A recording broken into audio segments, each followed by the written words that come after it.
your patience as we got that photo done, and I apologize that it smells like we're at camp. The winds have shifted, and some of that smoke is coming into town, but thankfully it held off for most of the rest of our time together. So, yeah, we are. It is time for our closing keynote, and I am really excited to get to introduce this guy.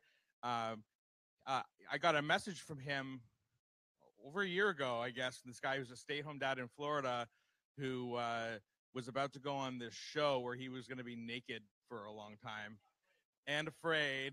And we touched base a little bit, and I'm so happy the way that things have worked out, that he got connected down there with David McPhee, and he is now here.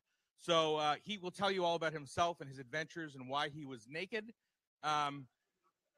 So you may have already met him, but guys, give a warm round of applause for Discovery Channel's Naked and Afraid's very own Aaron Phillips.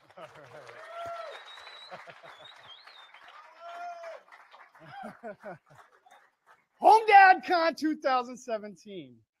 An applause for all of you. Hands down.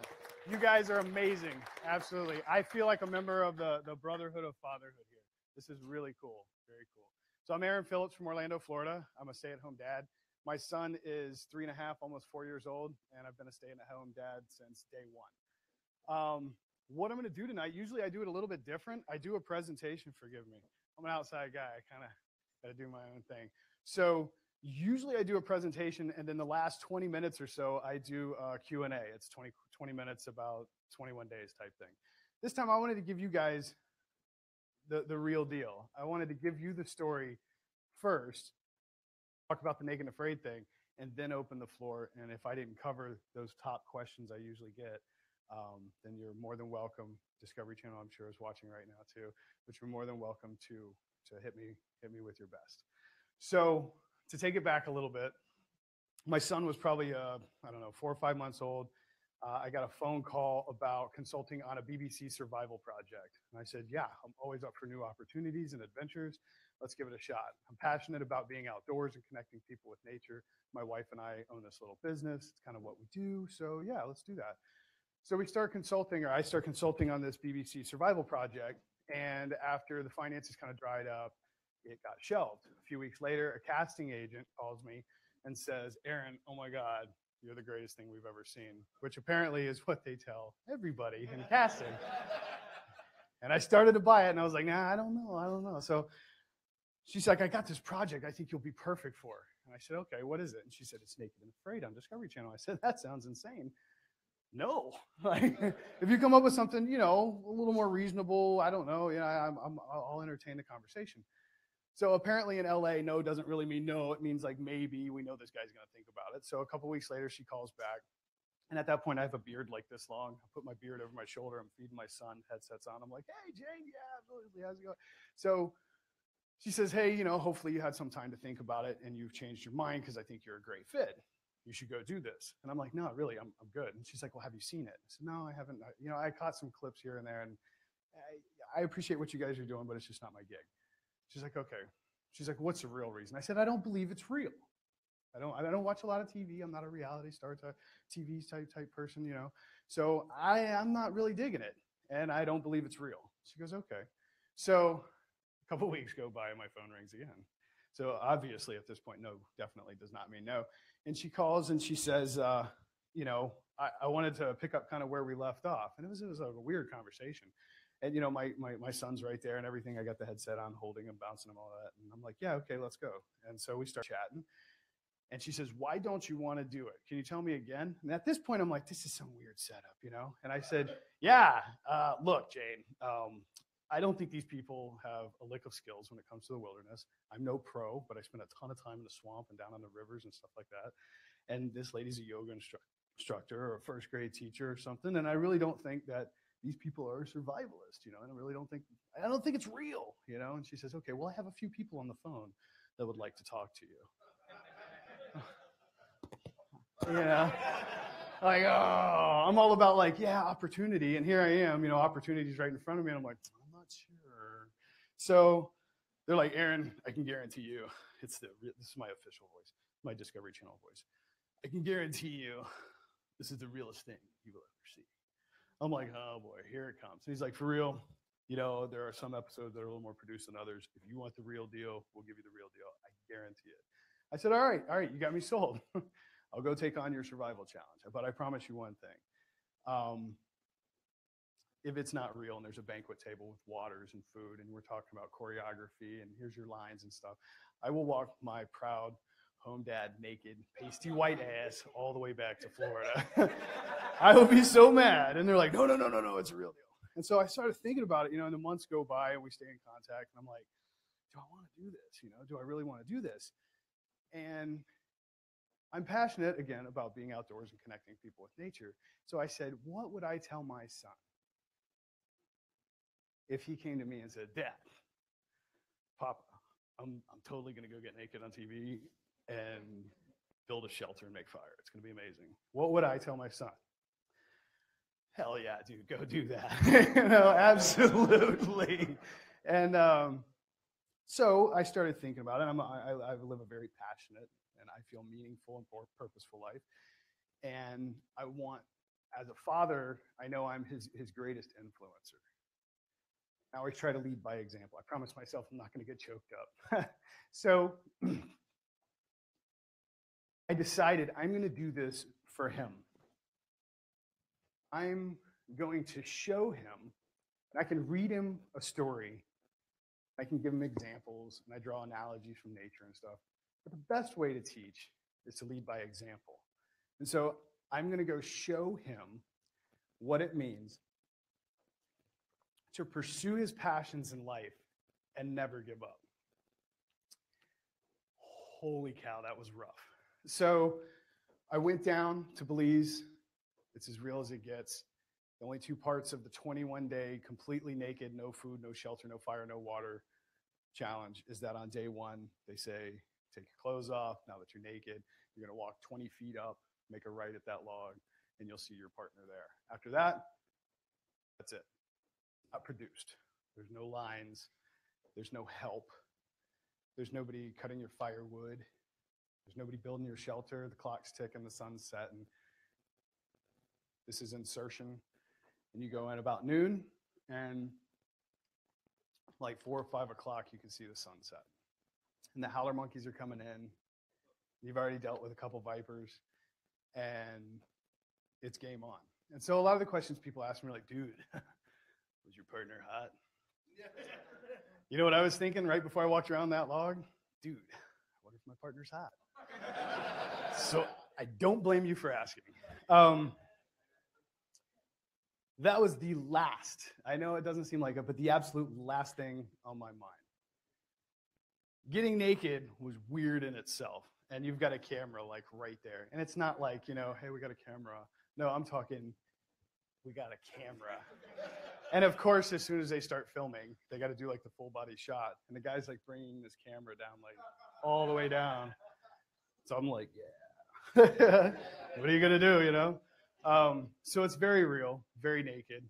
Last thing on my mind was anything inappropriate in any way, shape, or form. We walked out. What's up? Let's do this thing. She's a fantastic woman, absolutely amazing. I was very fortunate. My partner is a CrossFit coach and owns a CrossFit gym in Bellingham, Washington. She's a 3-time gold medal or Guinness World Book record holder. She's the only woman to rollerblade solo across the United States and broke the previous men's record. She was a powerhouse. So we got along well. She brought the mental fortitude. I brought the wilderness skills. And it just kind of worked, which didn't work for making a TV show. And here's some of the cool stuff. So they don't want you to be happy. Like, yeah, we haven't eaten in 2 days except for a couple grubs. So that doesn't make for great TV. So, you know, we do these little interviews from time to time, and the producer's like, so Aaron, this is also my producer voice. So Aaron, feeling really miserable today. And it's been raining. You really miss your son. Can you tell me what you're feeling right now? And I'm like, well, there's a bit of a chill still. I'm a little on the hungry side. We did the grubs. We've eaten some fish. But I think all in all, Jim, I'm great. I'm good. You know, I mean, what an epic adventure. I built my camp on a Mayan ruin. I look out under the canopy and all I see is Mayan ruins and an aqueduct and a ball court and a plaza. Yeah, I'm winning, dude. Are you kidding me? And he's like, no, not winning. I said, dude, I appreciate what you're doing. You're making a TV show. I get that, you know, and you need the drama, but I promise you, I will give you the drama, but it's going to be real drama. I'm not going to bicker with my partner because we have a difference of opinion about something. We have important things to focus on. And she's an amazing woman, and I'm not going to do that, but I'll give you that drama. I promise you, I'll give you that drama. So a few days go by and, you know, I killed some snakes and we made some bait and I made a net and I caught fish and I built a weir and I made a fish basket and caught more fish, which was really cool. I built this like funnel. None of this is on the episode. This is the tragic, in my opinion, this is the part that sucks about the whole thing. They take like 1,000 hours of footage and compress it into a 38-minute show. It's an hour-long show, 18 minutes of commercial, about 4 minutes of regurgitated footage that you watch right before the last commercial, and then you get the unique content. So it's over 1,000 hours, 38 minutes. So all the cool stuff that a lot of us will be like, dude, that's awesome. Yeah, you're not going to see that. Me pooping, you may see that. You puking, you know, that, yeah, all that, you know, oh, I hate you, you're horrible, all that kind of drama. You'll see that kind of stuff.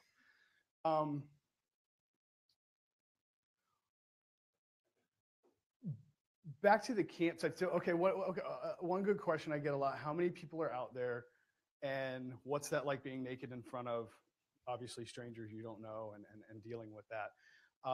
So, there's a camera guy, a sound guy, producer, and a tech that kind of comes and goes from time to time. She changes out batteries and stuff.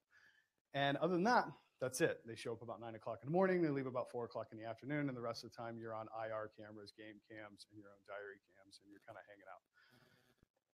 During the day, there's a lot of downtime.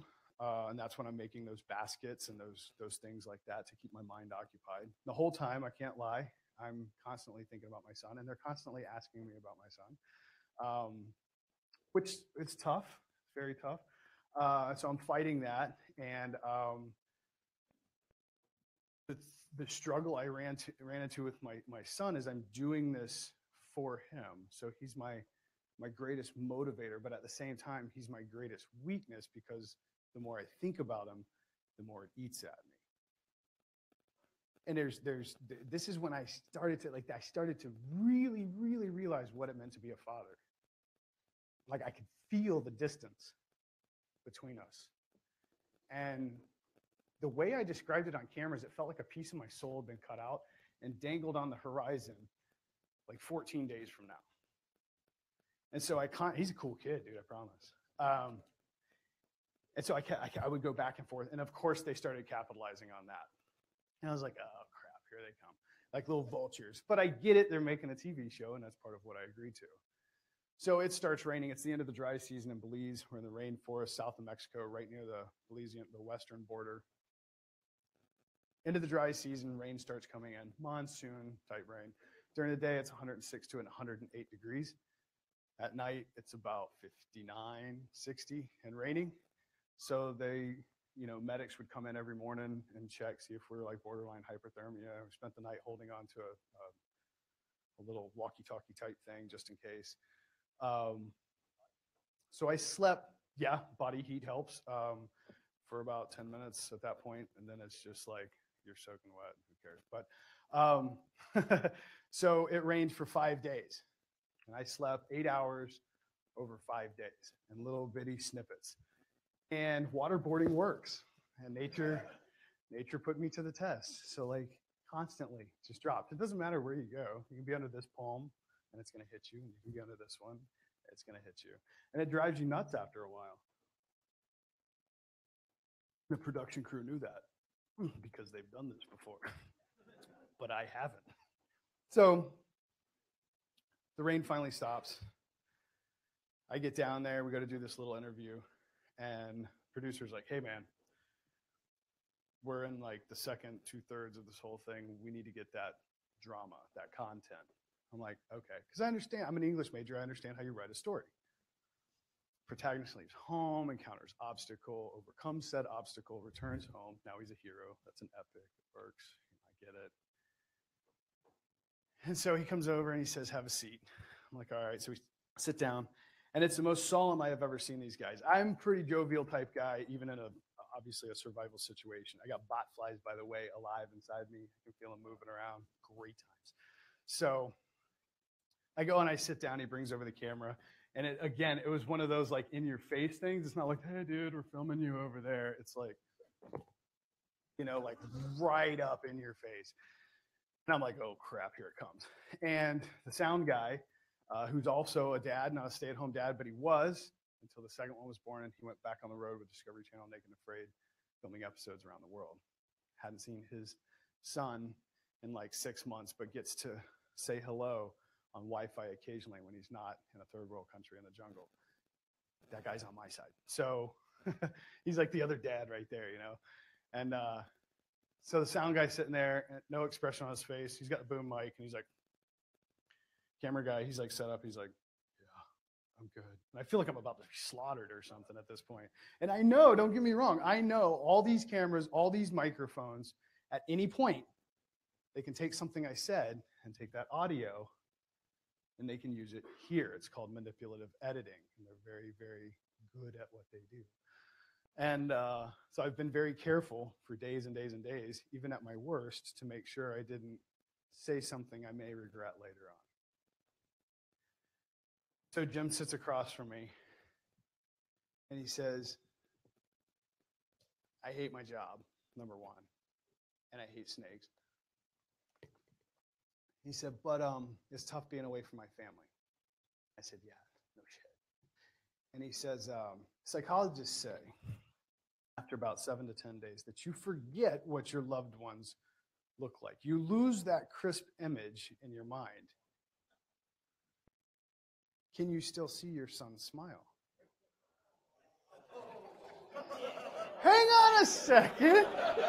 Stop. So you're going to make me lose it. Damn, guys. So I said, yeah, I can absolutely see my son's face right now. He says, okay. You remember the wrinkles in his hands? Sound guy lost it.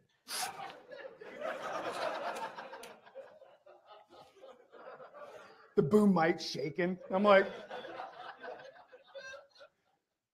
get the primitive people on the side with the bows. And so now my mind was wandering. And so I said, yeah, Jim. He's like, you remember the way his hair smells when he comes out of the bath? I'm a dad. I lost it. And proudly.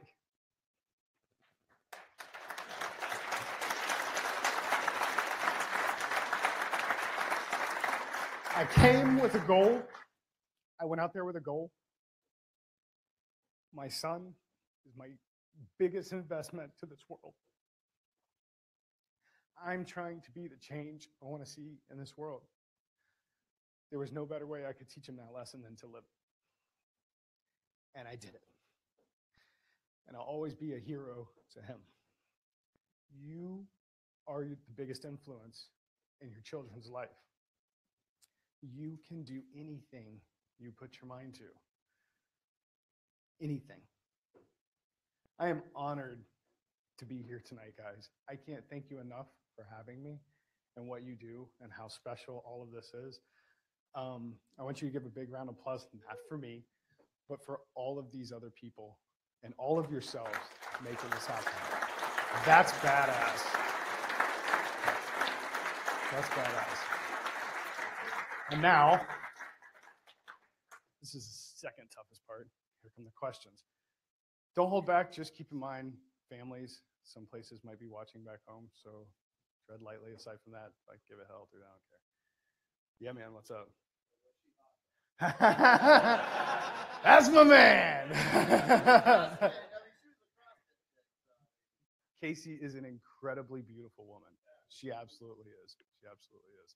She came with big guns for sure. Like 15% body fat, Like she faced her own struggles. I mean, this isn't solely a story about me. Just like we're at home, it's not a story about us. There's another half that makes us possible. You know what I mean? So it's very much about her. About day 5, you come in at like 14% body fat. You're talking like crazy high humidity, temperatures in the triple digits. She's dropping a pound a day, easy, and she doesn't have a lot to spare.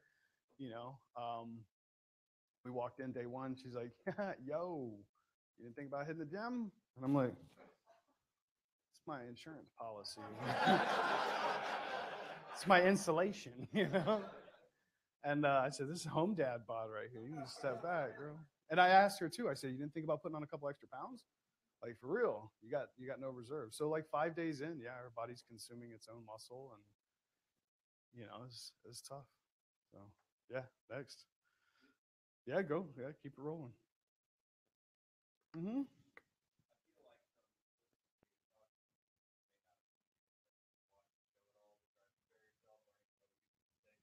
Between that second phone call and third phone call, when it kind of started getting a little more serious, I did take the time to watch about 3 or 4 episodes. I looked for content, like stuff in the background to show like different levels of skills I thought that people would have, like wilderness skills, basketry, flint napping, building outladdles, bows, anything like that, traps, snares, anything. So I watched for stuff like that in the background to see how they included that type of content in the program. I watched also for their writing strategies to try, as an English major, try to figure out like how they're going to storyboard and create a story out of my adventure of 21 days. And that's when I started realizing there's 6 acts. There's insertion and extraction, 4 acts in the middle. It'll have a base storyline. That's your global coherence. And the 4 acts in the middle support that. So it might be me overcoming the obstacle of missing my son and dealing with separation anxiety.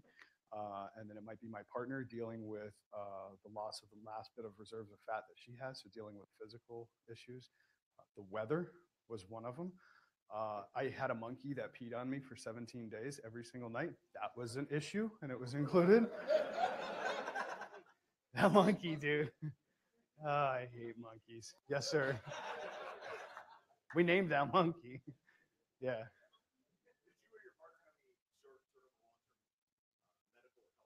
Yeah, she was okay. She's, like I said, she is in incredible physical condition.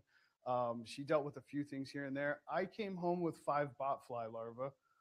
In case you don't know what botfly are, mosquitoes come into contact with human botflies. They pick up the eggs, they bite you. The eggs are underneath your skin. A larva grows. In 2 to 3 weeks, it reaches full maturity. It chews a hole through your skin, and then it flies away as a wasp. Or, well, actually a fly, but it kind of looks like a wasp. So I came home with 5 of those. Ankle, back of the knee, butt cheek, and 2 in my groin right here. Yeah, oh wait. So we of course, you got to Google it. So we go and we Google, how do we get rid of botflies? Oh, you should have seen the guy beside me on the plane.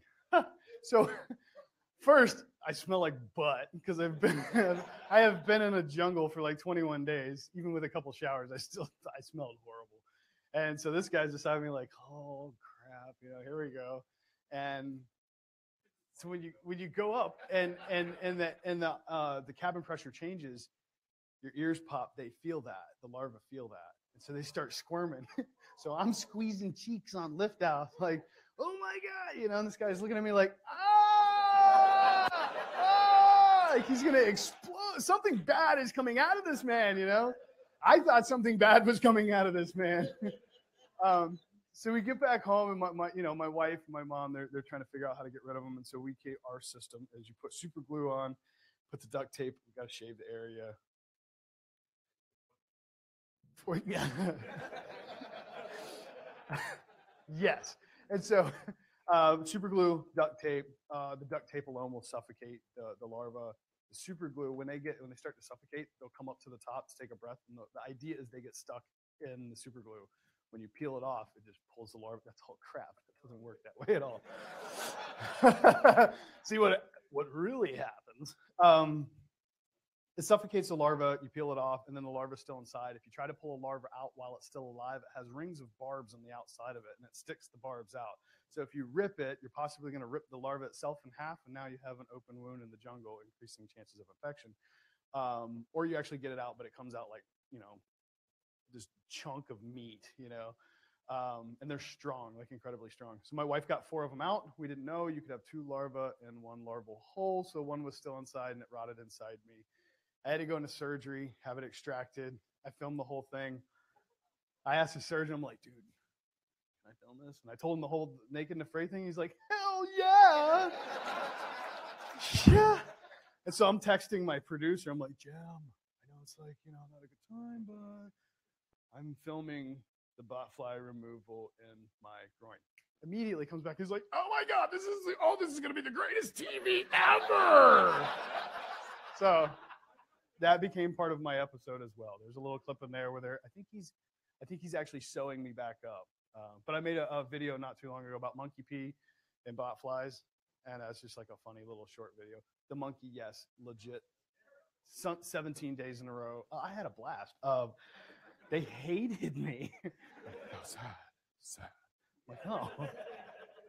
So no, the monkey is something I get asked about when people watch the episode. They come back and they're like, dude, the monkey, that's gross. And I'm like, yeah, I know, dude, it was incredible. So apparently we took this howler monkey's territory, and they're very territorial, and they came in. They sound like demons. I don't know if you have ever heard a howler monkey, but it's like this.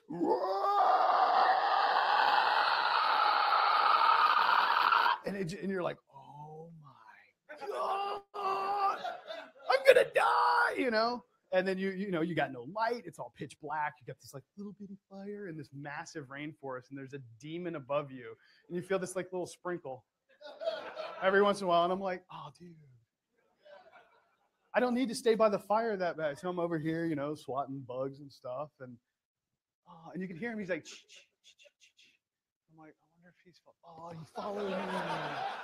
Oh, dude, and he tormented us every night. I beefed up the roof, right? The roof wasn't thatched properly to begin with. That's okay. And so I beefed up the roof. I thatched it. I put an extra layer, tightened it up, made up some cordage and stuff. I hooked it all up. I'm like, monkey, get some of that. So monkey's got, like that wrist action. So he goes in the tree. My shelter's down here. And I'm like, yeah, what's up, monkey? Monkey's up here. And he's all like, look at me. I'm like, oh, monkey. So yeah, the monkey was a very real thing, almost like a character that like followed along with us the whole time. I had a blast. I did. I made the best of it, guys. Yeah, man. The thought crossed my mind. No, it's a great. I would eat monkey brains, dude. I would totally do that. So it crossed my mind. All of the birds except for like 2 were protected. We were in government land. And the monkeys were also protected, because I did ask about that, and there's, and they said if there's snails, don't eat snails, and I'm like, can I not eat snails, or like you're just suggesting don't eat it, and the guy's like, so I don't know if that was like a government thing or like, dude, just don't do it, but yeah, no, trust me, I thought about eating that monkey. I thought about a lot of things about that monkey. Yes, sir.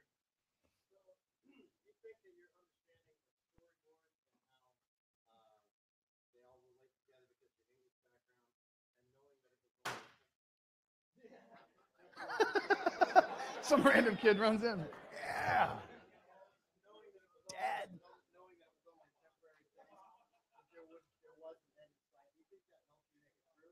I think in many ways it did. I think, and that's something, there's a lot of downtime, and we did have a lot of deep conversations. Like I said, the sound guy, Jack, is from Pensacola, another Florida boy. So I'm like, yes.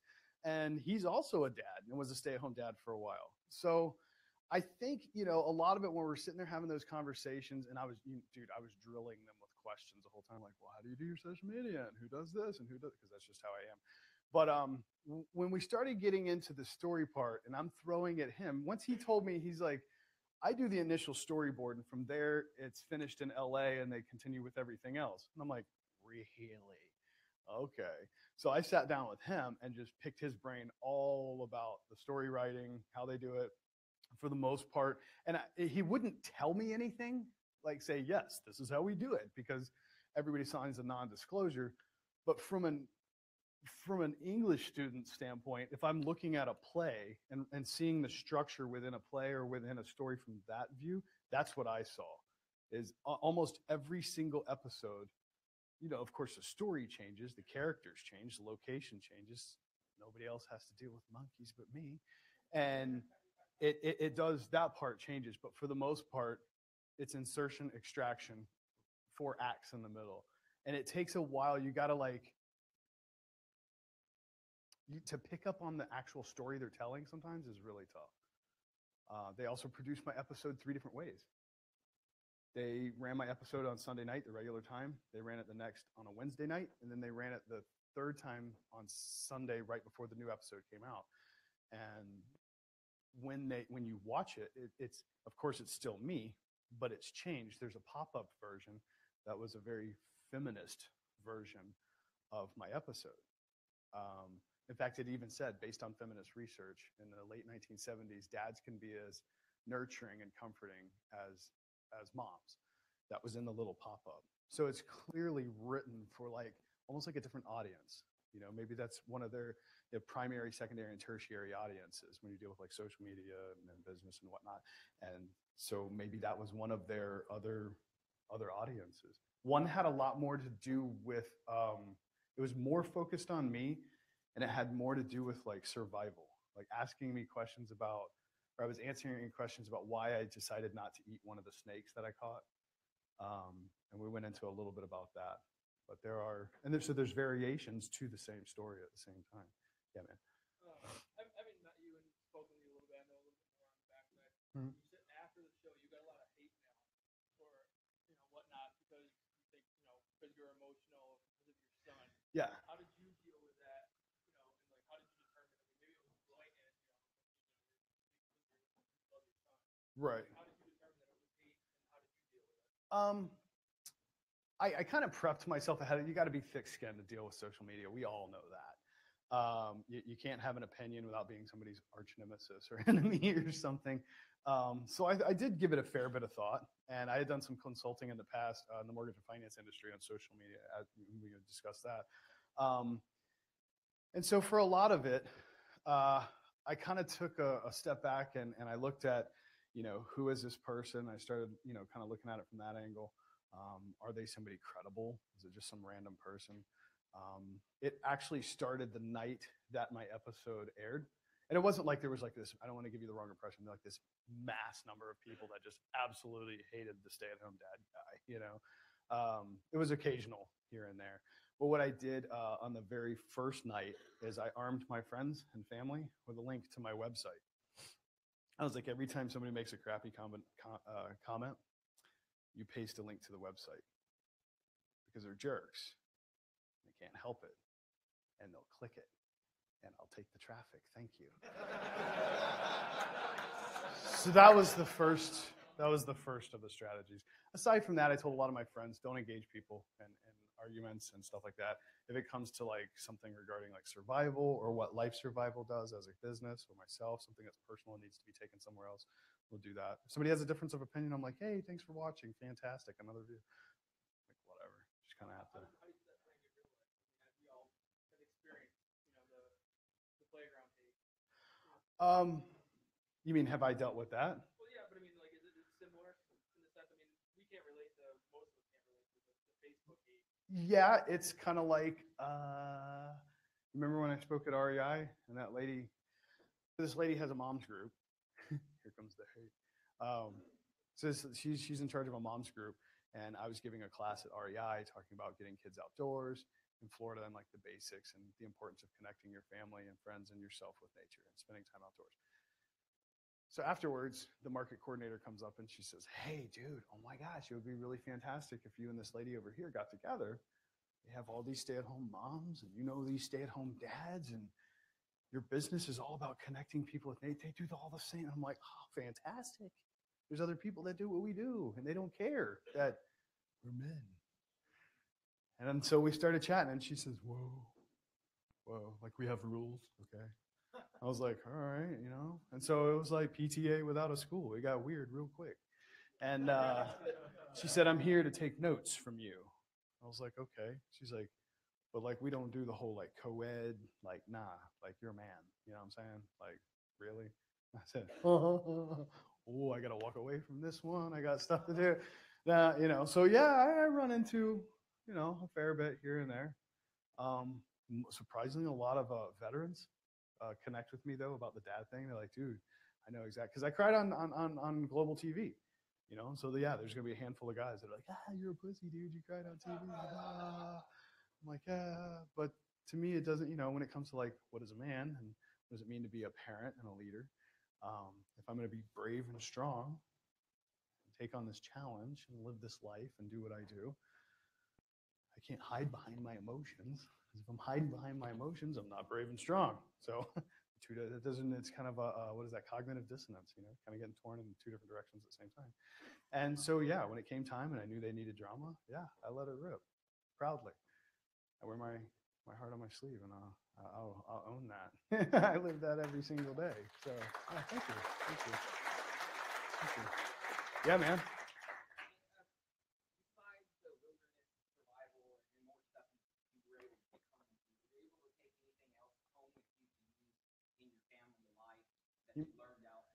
Oh, fantastic question. So I'm laying there. It's like day 17, 18. And in case you haven't seen the episode, we decided to work on this tree, chopping down this tree over a period of like, you know, like 10 days. Massive, massive tree. And so each day we work on a little more and a little more and a little more. And eventually we did chop down the tree. We ate the heart of palm. I used the bottom of the boots to make Roman sandals so we could hike out, made shin guards, all kinds of stuff. But I laid there and I hadn't eaten a whole lot. You got to keep in mind, like, I mean, I dropped 25 pounds in 21 days. So even though I'm eating every single day, I'm living for a living, which is a huge tax on the body. So you'll hit your primal weight like real quick. You give it a month, easy. No protein, you know, in 21 days, and you're pretty much like organ failure, all kinds of weird stuff like that. So I laid there and my stomach's beyond growling. You know, it's had like a handful of fish and, you know, some minimal stuff here and there. And I was like, God, this is what it feels like to starve. Like, I am actually in pain. This is horrible. And so then, like, you know, the negative thoughts, it's like cancer, it starts eating in. I'm like, oh, I start thinking about my son. I start thinking about myself. Hang on, put the brakes on. I have to pull out of this dive, like this mental dive. So I started, let's put somebody else's shoes on. This person's living in Africa, and they're really starving. So what are they thinking about when they're going to bed? You know what I'm thinking about? 6 days, I get to see my son. What's up? I can make it 6 days, you know. I got to hold out for 6 days. What are they thinking about? I'll tell you what they're thinking about. They're thinking, let me die in my sleep so that I don't have to suffer anymore. Or they're praying for a hope of a better tomorrow. I am not in that position. So I learned about being grateful. Every little thing that I have. Not that I wasn't grateful before, but this is like a kick in the nose, like learn this lesson right now type thing. This is Mother Nature. So I learned to be a lot more appreciative and grateful for the life that I have, for my wife, for the family that I have, for the time that I have with my son, because at that point, I wasn't with my son. Every single second is important. Every single thing you say, everything you do is important. And that's some of the type of stuff that I took home from my experience. I came home a better father. I came home a better man. I came home a better husband in many, many different ways. Thanks for that question, man. It's solid. You want me to call it or you want me to keep going? That's up to you guys. I'll stay up here. Somebody get me a drink. I'll stay up here all night long. You got anything? If not, oh, yeah, going. Yes.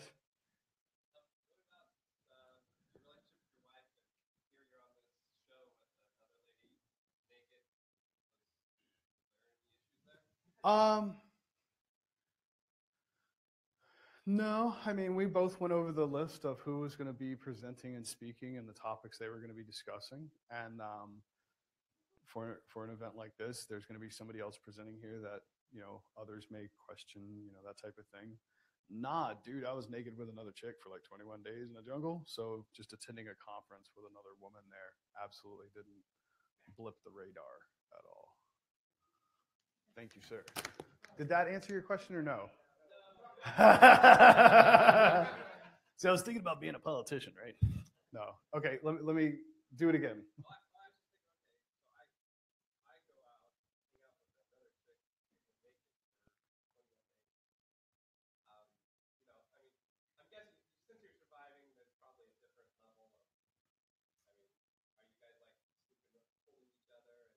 No, there wasn't. Some episodes it gets to the spooning thing to try to stay warm. Body heat is definitely your go-to.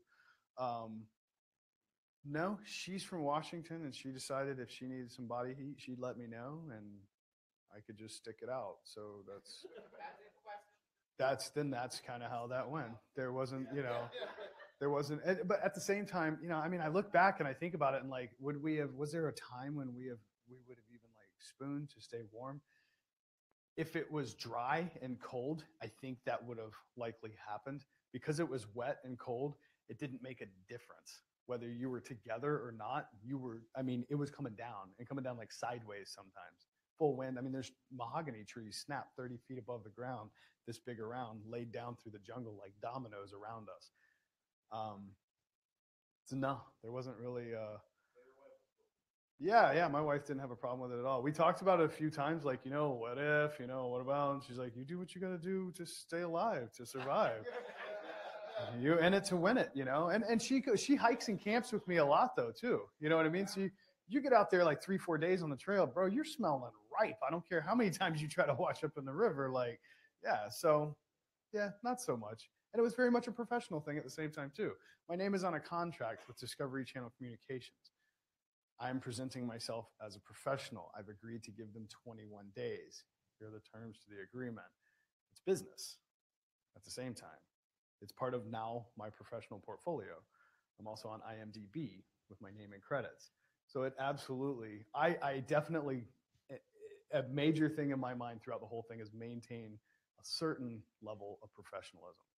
And biggest thing I kept thinking was like, be the man you want your son to be. Be the man you want your son to be. So anytime any kind of thought that probably shouldn't have been in my head decided to creep in my head, be the man you want your son to be. Lead by example. Even if it's never going to be on TV, lead by example. And so that's what I tried to stick to. I hope that answered the question. Yeah. Were you required to be naked the whole time? You couldn't make like little. I made clothes. I did actually. Something I think I picked up from spending a lot of time out in the woods is like you pick up on these finite details. You spend copious amounts of time out there, and so I noticed on the way in, and I had done a lot of history about Belize and the area of Belize that I was going to be in. I noticed a small piece of brown material. It was like this big, and it was in some rubble. And I couldn't remember where it was, and I probably spent about 20 or 30 minutes pacing all over the place between where our shelter was, where our camp was, and then down where the water was. And eventually I found it. I call out to my partner, bring your diary cam. And so I spent about an hour and a half pulling little pebbles out. And I found it looks like on a tool belt, you have a stacked pocket system where it's a pocket on top of a pocket. That's what it looked like. Because when we found it, it's like 1 square, 2 squares, 3 squares. It got smaller and smaller. And so we found a few of those panels and like a little bit of material. And the way I pulled that off is it is a historical part of Belize because the British occupied Belize. They came through in the late 70s, early 80s, mapped out the jungle and the rainforest and did tree counts on ceiba and mahoganies and a bunch of other stuff like that. And so because I incorporated it into this story that way, it was a believable thing. If we walked out there and there's an igloo cooler and I'm like, score, they're going to be like, no, so they're not going to allow something like that. But we did make clothes. I had a headband. She made me like a loincloth. We made her a bikini. I cut the bottom of the mosquito net. Her one item was a mosquito net. So I cut the bottom of that, cut it in half. I made her 2 pairs of panties. So she swapped out every other day. When it came time for extraction, the palm that we cut down, I used the boots on the bottom of the palm tree. It's almost like leather. And I cut those out. I made Roman sandals, and I used vines to tie them up. And then we took the mosquito net, since we weren't going to need it. We were going through extraction and leaving the jungle. took that down and cut it into pieces. I used more of the boots from the palm fronds to make guards for the shins in the back of my legs. Yeah, I took a machete. Yeah. And so we used everything to make clothes. We used one tree the entire time. It's a Kohun palm. I'm really big on not taking more from nature than what nature can give and not taking more from nature than what you absolutely need. So there was a Kohun palm tree, produces Kohun palm nuts. It's a 50-50 shot. It's either got good meat in it or it's got a grub inside of it, which kind of tastes like coconut, fatty, buttery coconut, which is not a bad thing, I promise you. And so we ate the nuts from the tree. We used the stems of the palm fronds for the slats in the shelter. We used all the leaf on the side for the bedding in the shelter to give some comfort there. We ate the heart of the palm. It was about 4 foot tall. Made shoes from it, ate the nuts, and when we left, there was a little bit of debris left over, but for the most part, we lived, aside from the fish and the allspice leaves, we lived pretty much off of that tree. It played a major part. Yeah, man, all the way in the back. So your wife telling you Back to the wife thing. does that mean that she was going to kill you once you got home? No, dude, my wife is like uber cool. She really is. She's super supportive of just about everything I do. There's times, don't get me wrong, where she's like, what? Like, no. And that's okay. I need that. I need that check because I'm one of those guys. I'm like, yeah, we're going to do it. And she's like, no, hang on a second. Let's think about that. You know, and sometimes I need that. I'm that kind of guy. I need to be kind of reeled back in. Yeah, man.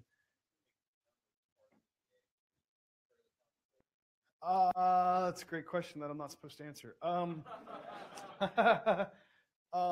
It's not about the money. I mean, I guess for some people they were like that broke that they, I'm going to do it for the money. But is it a ton of money?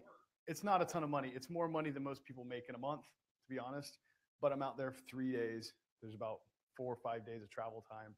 So I'm almost a month out away from everything. No, nothing. So yeah, I mean, it's more than the average person makes in a month, but it's not a huge sum of money or anything. It's not, nobody really does it for that, you know? I mean, I had my reason for doing it. Some people do it. They say, I love this. They're like, I want to go test my skills. Like, you look at their Facebook profile. I'm like, dude, you surf. What skills are you talking? He's like, I can make a fire. I'm like, rock that, dude. Have a good time out there. So no, I'm sorry, I'm getting sidetracked. Kind of getting out there. Yeah, all the way in the back. What's up, man?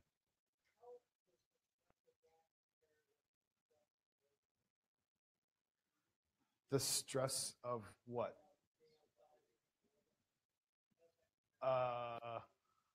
So coming back, there's kind of a PTSD type thing. You haven't heard a man-made sound in 21 days. You haven't eaten anything with any kind of chemicals in it, any kind of tainted water, haven't talked to anybody, haven't ridden in a car, flown on a plane. So if you talk to people that come off like the AT sometimes after hiking the entire trail, it takes them a little while to get used to being back in society. 21 days doesn't seem like a long time. Go 48 hours with no AC and no cold beer, no bed to sleep in. 21 days is a long time. So yeah, there's a bit of adjusting.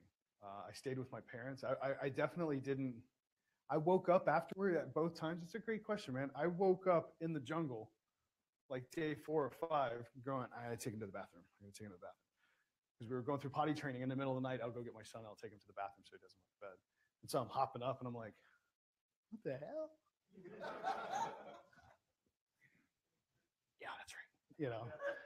And the same goes when I got back. There was times, I actually stayed at my parents' house. My wife stayed at my parents' house while we were gone. And I woke up in the middle of the night. And I'm like going, squinting, like, damn, fire went out. Oh, crap. And I'm like, at least the shelter's nice and comfy. I'm like, oh, shit. I'm at home, So there was those, yeah, man, absolutely. There's the lasting effects. I thought I heard people talking in the jungle. Between like sleep deprivation, starving, being in such a bizarre situation. I mean, it's more than just, like survival and being naked, and as if that's not enough. It's just such a bizarre situation. You ask yourself, I promise you, almost daily, like, what in God's name am I doing out here? I think I have a cold beer in the fridge right now. You know, pizza's 5 minutes away. And then for me, at least, I thought about my son. I'm like, oh yeah. That's why I'm here. That's why I'm here. I'm not going anywhere. I'm gonna hang out for a while. Yeah, man.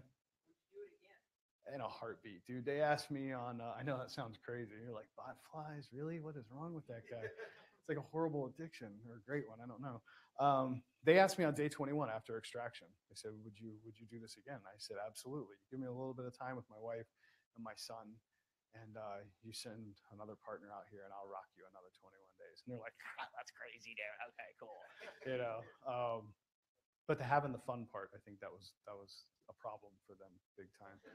Yeah. Like, no.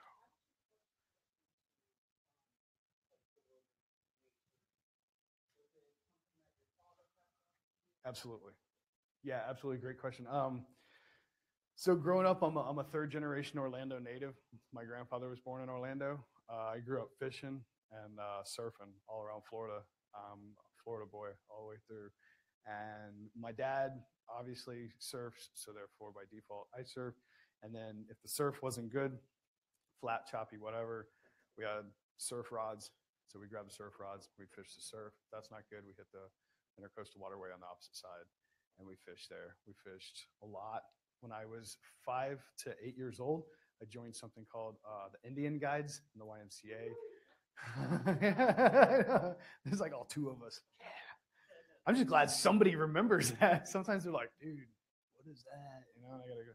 No, it's and it was really cool. You know, it was a big father and son bonding thing, and father and daughter bonding thing. We learned a lot about the importance of family, staying close to nature, being hospitable, being trustworthy, respectful. Those kind of lessons. So that is where a lot of my outdoor. That's where like camping started. Was between like 5 and 8 years old. And really like seeing somebody make. I remember being a little kid and watching a guy make a fire with a hand drill, and that was just mind blowing for me. Like that was almost more than I was like, I gotta do that. Like one day I gotta make a fire with some sticks, you know. And so yeah, it was like 5 to 8 years old. From like 8 to 11, I kind of got out of spending time outdoors. I went on a few hunts with my grandfather. Once I got into my teens, like early teens, I was outdoors all the time, like all the time, making fires, building shelters. We didn't call them shelters, we called them forts. And we always fought like imaginary enemies and weird kid stuff like that. But that's when we learned to, that's when we were making atlatls. We learned about flint knapping. That's when we got into making cordage and sourcing various materials to make cordage and exploring the processes of that. Wild edibles, medicinal plants, all that kind of stuff. And then I got out of it for a long time. I got away from spending time in nature, and I decided, maybe what I need to do is go work in the corporate world. And so I went to work in the mortgage and finance industry. It was horrible. So I spent like 3 years working as a social media strategist in the mortgage and finance industry. And I made phenomenal money, and I realized like I'm not happy. This isn't me. I want to live a passion-driven life. I thought about when am I most happy? When I'm pursuing what it is I'm passionate about. What is it I'm passionate about? I started asking myself those questions. And I said, I love being outside. Like, I don't care if it's just walking around outdoors. I dig it. It's cool. And that's when I feel best. And so I started encouraging other people to do the same thing. People wanted me to, I booked camping trips and adventures for people. I helped them find locations to go camp. And I helped them plan the food and the scheduling and the events and activities and things like that. And I had done that for years and years. And so probably about 5 to 7 years ago is when I really started having people show an interest in like survival related stuff. So it's kind of throughout my life, I've gotten into it and out of it over and over again. Yes, sir.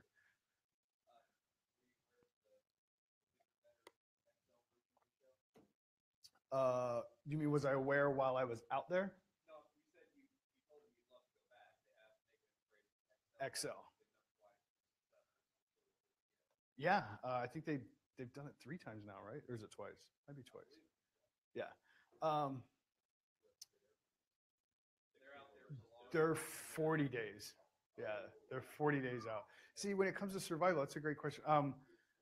I've been asked I've been asked a couple times, and I always say the same thing I said the first time. I'm always open for opportunity. I love to discuss it. But at the same time, my business is in a different place than my business was prior to going out the first time. My son's older. I've got other projects that I'm involved in.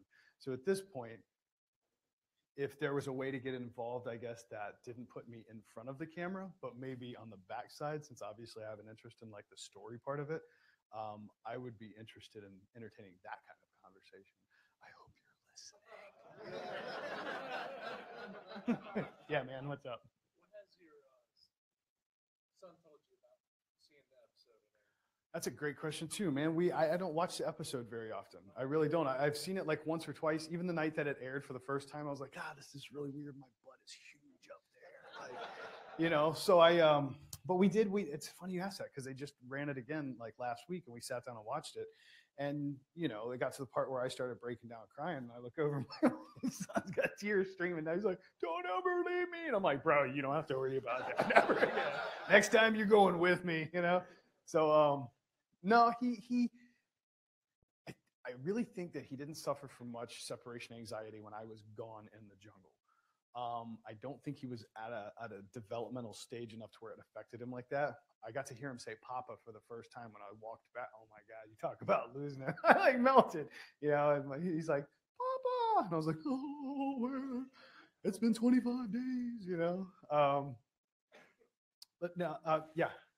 I'd be interested to know if I spent 21 days losing it and starving myself to weight. The first thing I would want when I got back would be a triple cheeseburger and a bottle of whiskey. How do you reacclimate your system? How long does it take before you take more of a bite?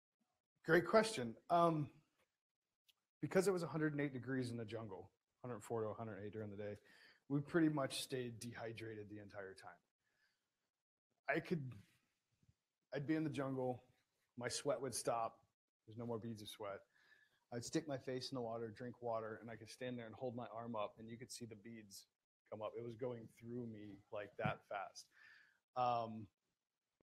So I kind of staved off the starvation pains for a long time by drinking massive amounts of water.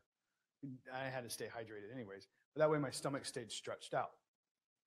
I have a heck of a stomach to stretch out. And there's a couple times, I tell you, they don't do you any favors either. There's a couple times where I'm drinking water and they got me on the profile too, you know?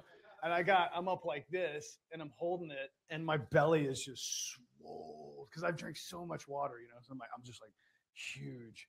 But so after coming out of the jungle, they're like, what do you want? You know, my partner's like, I want Belgian waffles. And I'm like, you're crazy.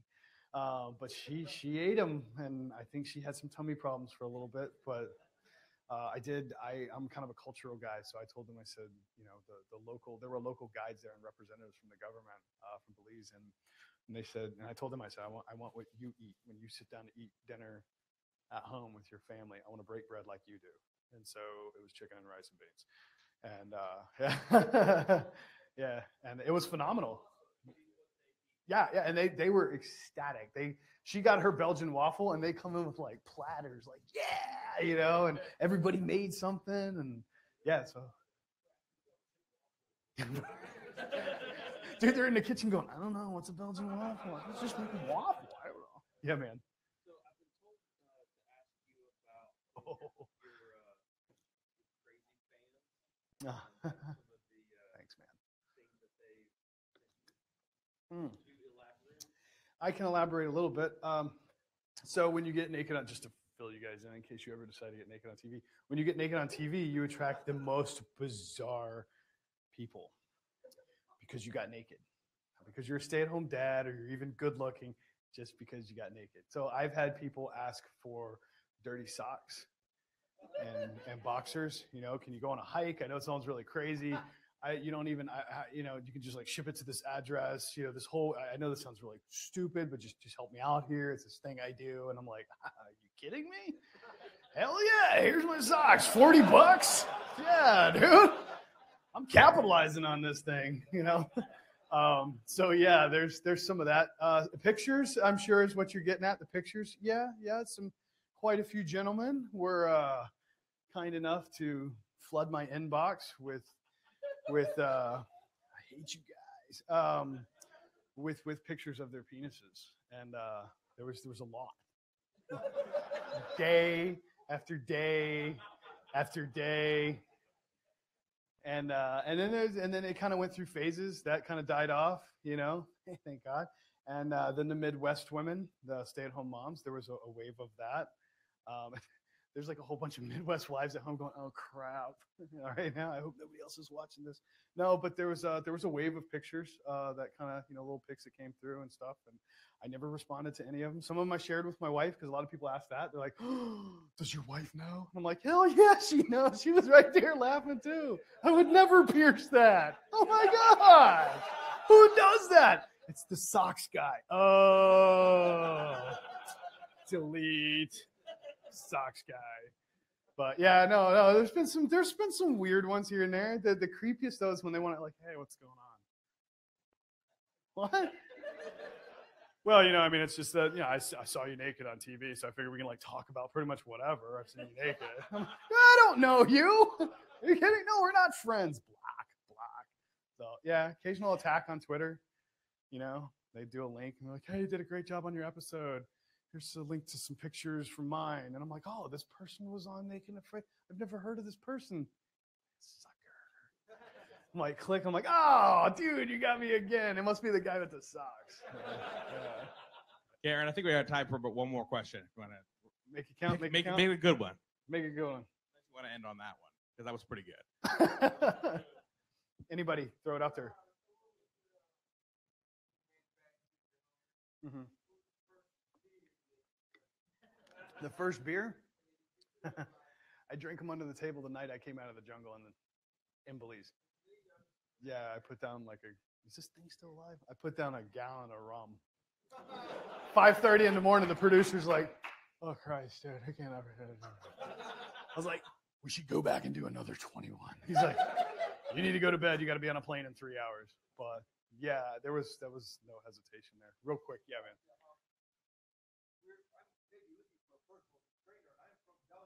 Oh, geez.